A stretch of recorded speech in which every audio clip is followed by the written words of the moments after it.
அன்பு நண்பர்களே, அனைவருக்கும் அன்னை சமையல் உமாவின் அன்பான வணக்கங்கள். இன்னைக்கு அன்னை சமையலில் பார்க்க போகிறது சூப்பரான கெஸ்ட் லஞ்ச் மெனுங்க. தேங்காய் பால் சாதம், உருளைக்கிழங்கு பட்டாணி கிரேவி, வெள்ளரிக்காய் தயிர் பச்சடி. வாங்க எப்படி செய்கிறதுன்னு பார்க்கலாம்.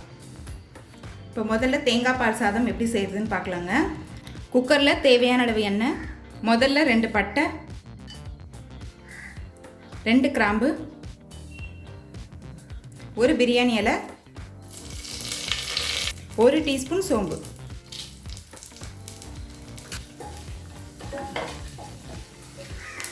அடுத்தது கொஞ்சம் முந்திரி சேர்க்கறது ஆப்ஷனல் தாங்க, விருப்பப்பட்டால் சேர்த்துக்கலாம், இல்லைன்னா வேண்டாம். கொஞ்சம் புதினா,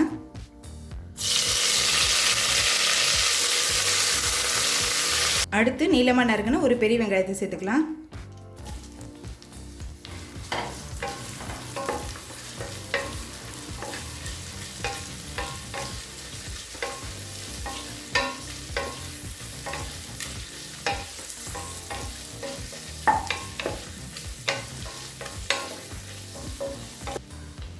ஒரு டீஸ்பூன் இஞ்சி பூண்டு விழுது சேர்த்துக்கலாம்.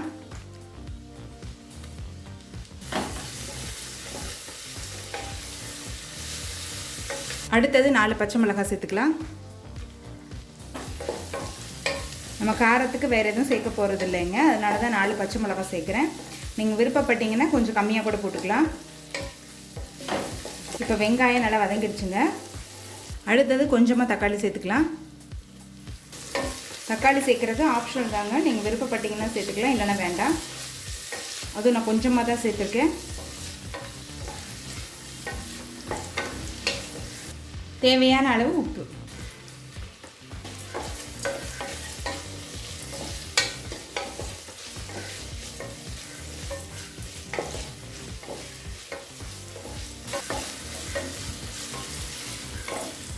தக்காளி நல்லா வதங்கிடுச்சு. இப்போ அடுத்தது தேங்காய் பால் சேர்த்துக்கலாம்.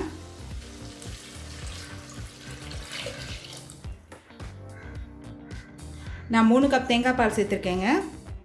நான் 1.5 கப் அரிசி எடுத்திருக்கேன், அதனால் 3 கப் தேங்காய் பால் சேர்க்குறேன். இப்போ அடுத்தது நம்ம அரிசி சேர்த்துக்கலாங்க. பாசுமதி அரிசி 20 நிமிஷம் ஊற வச்சு சேர்த்துக்கலாங்க. பாசுமதி அரிசி எடுத்திருக்கேன், நீங்கள் விருப்பப்பட்டீங்கன்னா எந்த அரிசியில் வேணால் பண்ணலாம். எந்த அரிசியில் பண்ணாலும் தேங்காய் பால் சாதம் டேஸ்ட் ரொம்ப நல்லாயிருக்கும்.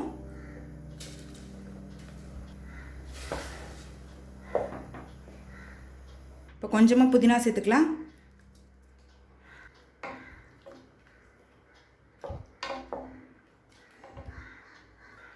இப்போ மூடி போட்டு குக்கர்லேருந்து 2 விசில் வர வரைக்கும் வெயிட் பண்ணலாங்க.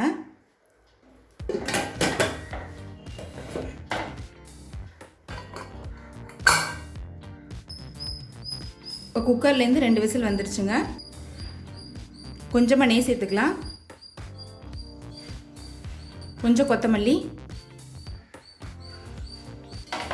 மெதுவாக கிளறிக்கலாங்க.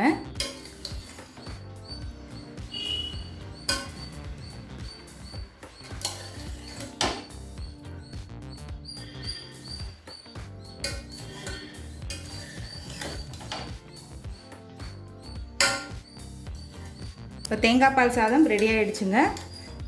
அடுத்து உருளைக்கிழங்கு பட்டாணி கிரேவி எப்படி செய்கிறதுன்னு பார்க்கலாம். இப்போ அடுத்து உருளைக்கிழங்கு பட்டாணி கிரேவி எப்படி செய்கிறதுன்னு பார்க்கலாங்க.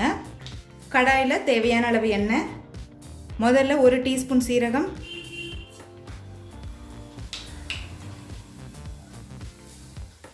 1 பட்டை, 1 கிராம்பு, பொடியாக நறுக்குன 2 பெரிய வெங்காயத்தை சேர்த்துக்கலாம்.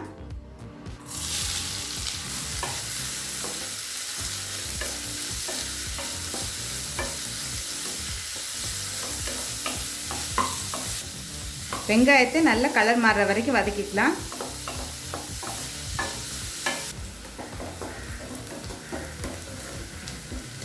ஒரு டீஸ்பூன் இஞ்சி பூண்டு விழுது சேர்த்துக்கலாங்க.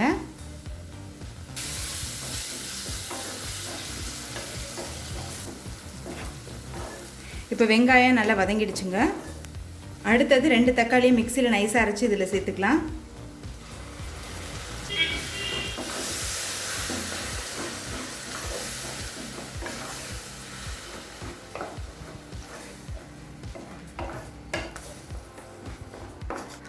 தேவையான அளவு உப்பு.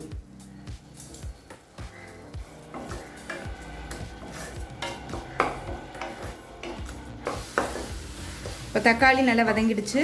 அடுத்தது 1/4 டீஸ்பூன் மஞ்சள் தூள், 2 டீஸ்பூன் மிளகாய் தூள், 1 டீஸ்பூன் தனியாத்தூள்.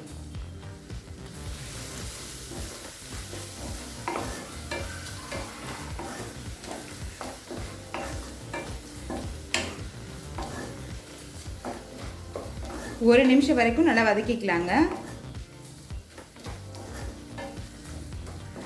இப்போ மிளகாத்தூள் வாசனை போக ஒரு நிமிஷம் வரைக்கும் நல்லா வதக்கியாச்சுங்க. அடுத்தது 1 கப் தண்ணி சேர்த்துக்கலாம்.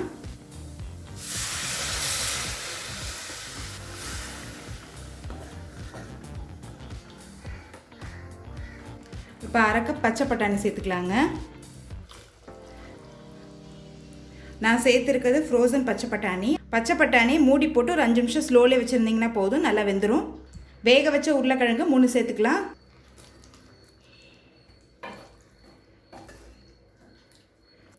நான் உருளைக்கிழங்கு முக்கால்வாசி தாங்க வேக வச்சுருக்கேன்.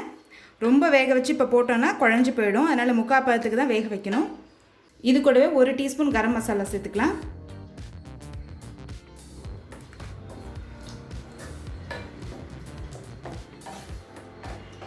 ஒரு டீஸ்பூன் கடலை மாவை தண்ணியில் கரைச்சி இதில் சேர்த்துக்கலாங்க. இது சேர்க்கறதுனால கிரேவி நல்லா திக்காக வரும், அதுக்காக தான் சேர்க்குறோம். நீங்கள் விருப்பப்பட்டால் சேர்க்கலாம், இல்லைனா வேண்டாம். ஒரு 5 நிமிஷம் ஸ்லோலே வச்சிடலாங்க. கிரேவி நல்லா திக்காகிற வரைக்கும் வெயிட் பண்ணலாம். இப்போ 5 நிமிஷம் கழிச்சு பாருங்கள், கிரேவி நல்லா திக்காகிடுச்சு. இப்போ இறக்க போகிறதுக்கு முன்னாடி கொஞ்சமாக கசூரி மேத்தி சேர்த்துக்கலாங்க. கசூரி மேத்தி உங்ககிட்ட இல்லைன்னா நீங்கள் கொத்தமல்லி சேர்த்துக்கோங்க. இப்போ உருளைக்கிழங்கு பட்டாணி கிரேவி ரெடி ஆகிடுச்சுங்க. தேங்காய் பால் சாதத்து கூட சர்வ் பண்ணிடலாம். இப்போ அடுத்து வெள்ளரிக்காய் தயிர் பச்சடி எப்படி செய்கிறதுன்னு பார்க்கலாங்க. கெட்டியான தயிர் 1 கப், பொடியாக நறுக்கின வெள்ளரிக்காய் 1/2 கப், பொடியாக நறுக்கின வெங்காயம் கொஞ்சம் பச்சை மிளகாய், கொத்தமல்லி, தேவையான அளவு உப்பு. இப்போ இது எல்லாத்தையும் நல்லா மிக்ஸ் பண்ணிக்கலாங்க.